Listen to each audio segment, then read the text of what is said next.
What's up mga kagarahe? Isang bagong sulpot na gabi na naman sa ating lahat. Kapala tayong titignan ngayon na unit Mio Sporty.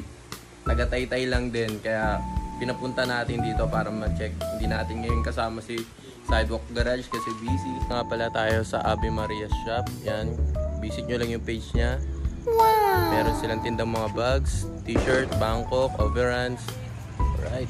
At natatang ko na nga si Bossing. Ayan, dala-dala yung Mio Sporty na ating titignan ngayon. Tignan natin kung sasama. Malayo pa lang nakita ko ng all goods talaga.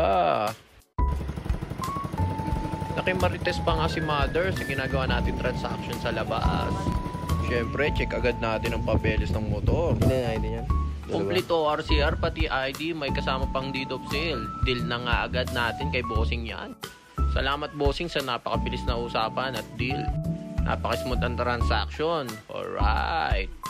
Bago tayong dampot na unit ngayon guys, mabilisan lang. Ayan, pasilip ko sa inyo. Naka-RB8 na mags, quick tires, mga kapal pa, naka-Mio 1 na kaha. Matte gray ang original color niyan.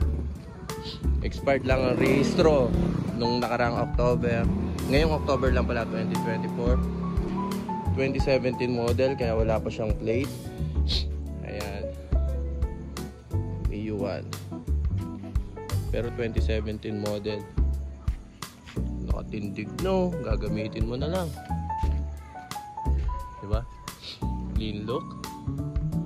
Alright, message lang kayo pag nakita nyo to guys. Mga interested, fast break ko agad sa inyo to, mabilisan. Naka flat seat na rin, decals, nakapoy-apoy. Right, more blessing to come. Alright, sheesh.